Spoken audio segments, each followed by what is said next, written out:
Lily was still upset that Jason had stolen the credit for her success with Williams Media, and he did it right in front of the whole family at the celebration banquet. Jason continued to chip away at Lily's accomplishment, telling Grandma Jones, "For the sake of the family, no matter how much I suffer, I'm willing to carry on the struggle. I heard that Williams Media signed a new client named Brittany Davis just a few days ago. I want to fight for it. Tomorrow, I'll help us negotiate the packaging contract for this new client. What do you think?"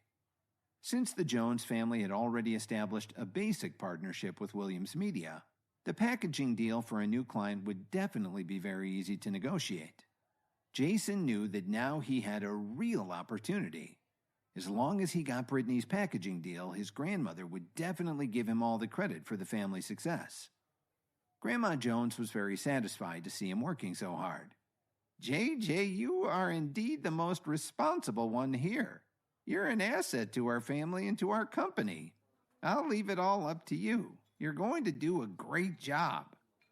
After hearing Grandma Jones's words, Lily felt very uneasy.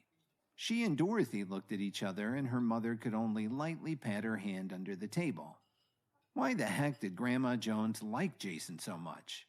Now that she had made up her mind to leave this matter up to him, what else could they do? Tonight's banquet originally belonged to Lily, but not anymore. Jason had snatched Lily's credit with a few words, and now he was the star of the show. Although Lily felt torn up inside, she didn't show it. After all, she knew she wasn't Grandma Jones's favorite in the family. Jason grabbed the opportunity to look generous. "Today it's my treat. Eat and drink all that you want. I'm paying." He waved his wallet at the head waiter. Jason sat down and waved at the waiter again. "Waiter, go and get a bottle of your best wine for every table. I want the best and most expensive wine you have. Hurry up." The waiter was about to show him the wine list, but when he heard him say that, he nodded and went to get the wine from the cellar. After all the wine was served, Jason raised his glass and stood up happily. "Let's have a toast. Let's celebrate the signing of our new client contract with Williams Media tomorrow. Eat up. Drink up. Let's party all night." Everyone stood up and raised their glasses to toast Jason. After all, his status in the family had just gone up a notch or two. When the banquet was coming to an end, Jason was unable to stand upright.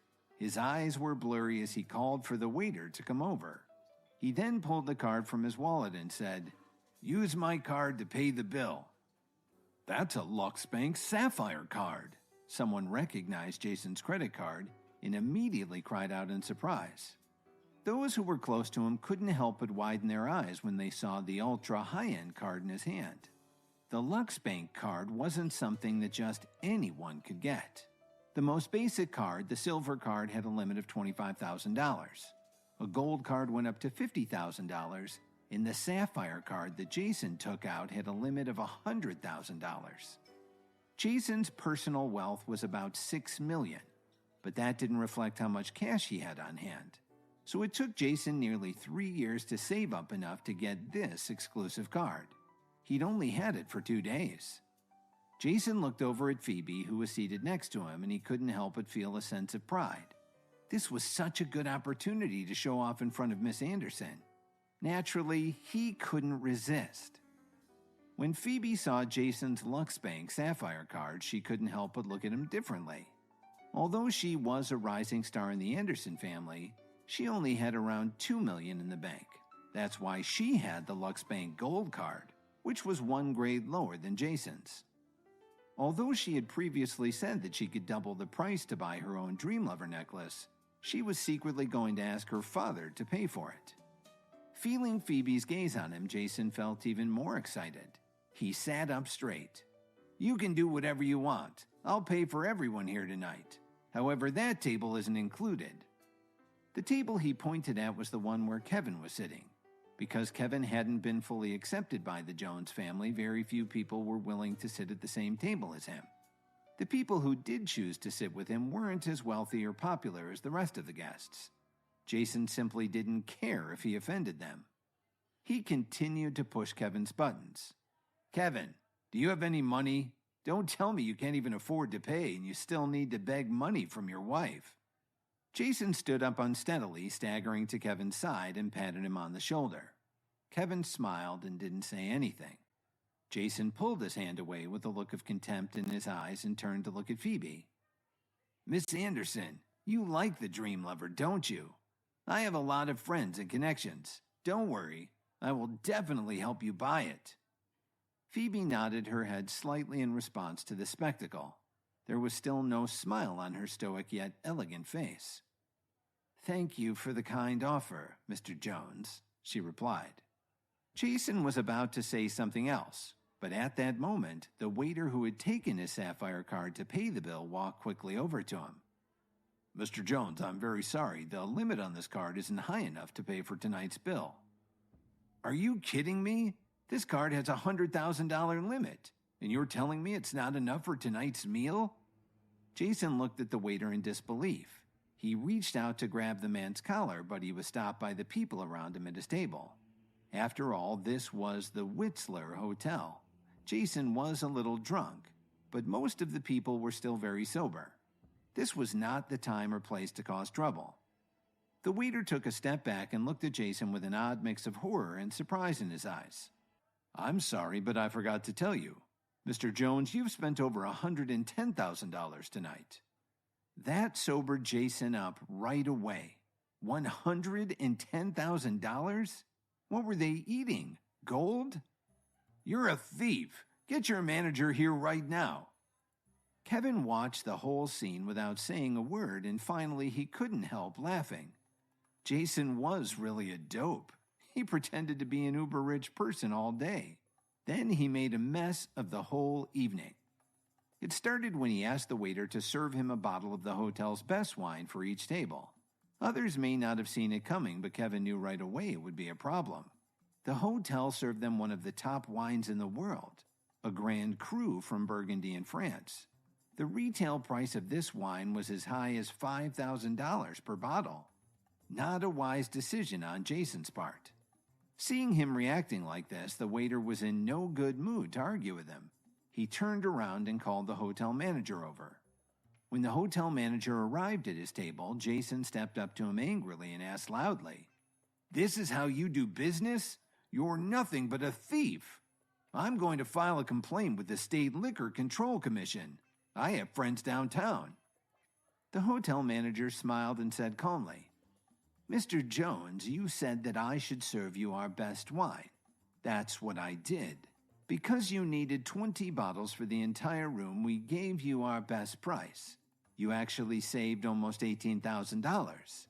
Your complaint will be thrown out by the commission." "You bastard! If this wine is so rare, how come you're able to sell more than 20 bottles at a time? Who are you trying to fool? You're making a big mistake." Jason reached out to grab the hotel manager's lapels. Just then, an extremely calm voice came from the entrance of the banquet hall. "What seems to be the problem here?" Everyone looked over and saw a man in an Armani suit walking towards Jason. Behind him was a group of burly-looking men in black suits. As soon as Grandma Jones saw the man in the Armani suit, she quickly stood up and walked up to him. "Mr. Cook, I'm very sorry about this misunderstanding. My grandson sometimes drinks a little too much and makes bad decisions. I'm sure that we can find another way to settle this." After she said that, she offered her hand to the hotel owner as gesture of goodwill. When everyone saw how much respect Grandma Jones was showing toward the man, they realized Jason put them in a bad position. Mitchell Cook wasn't just the owner of the Witzler Hotel. He was also well known as one of the most influential men in Chicago. Definitely a big shot you didn't want to mess with. When he saw Mr. Cook, Jason sobered up completely, but now he was covered in a layer of cold sweat. His hands trembling, he quickly let go of the hotel manager's suit. He even reached out to help smooth the wrinkles on his lapels. The hotel manager snorted. His boss had appeared, and he felt even more confident. He said to Jason sarcastically, "Your Jones family is pretty famous in Chicago. Since you asked for the best wine, how could you refuse to pay?" Jason didn't have the time to wipe the beads of sweat that kept flowing down his face. He snapped his finger and said, "I won't go back on my word. We'll pay for it." As he spoke, he gave a pleading look towards his grandmother. He couldn't possibly scrape together $400,000 this evening. He unconsciously took a step towards Grandma Jones like he was going to use her to shield him from Mitchell Cook. Grandma Jones sighed and forced a smile at Mr. Cook. "It was our fault for what happened tonight. Mr. Cook, please don't hold it against us, and don't worry, we'll get you the money right away." After saying that, she turned to the Jones family members who were in the banquet hall. "We can't let JJ pay all the expenses tonight. Each of you should contribute $5,000. The rest of the money will be paid by JJ and me." Everyone nodded in agreement. They had no choice, but they wanted to look like they were okay with it. However, two of them couldn't hide their concern and wore very embarrassed expressions on their faces. Lily and Dorothy. It would be pretty tough for them to come up with $5,000 for this meal. What was really unfair was that they'd barely touched the wine. The $4 million that Kevin gave Lily had already been used for her emergency expenses, so they didn't have any extra money left over. Jason, who had learned nothing from all of this, asked her, "Lily, why are you looking so upset?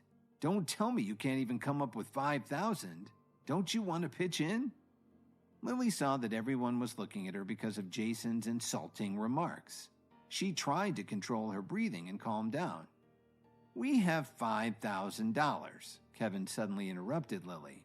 His back was facing Jason, Mr. Cook, and the others, so they hadn't noticed him yet. The moment Mitchell Cook heard Kevin's voice, his expression changed dramatically. "May I ask who you are?" Mr. Cook queried with a very slight quiver in his usually calm voice. The others probably didn't pick up on it, but Kevin could. He shook his head and grinned. Jason saw that Mr. Cook had suddenly taken an interest in Kevin. He thought that Kevin's actions had somehow offended the man. He tried to protect himself by addressing the boss. "Mr. Cook, please don't be angry. This man isn't even a true member of our family. He married into it. If you don't like him, do whatever you want. Just don't take it out on the rest of us."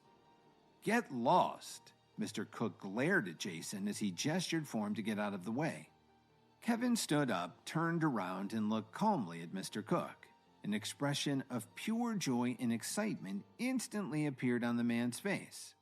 He hadn't seen Kevin in 7 years, and he certainly hadn't expected to see him at the Witzler Hotel today.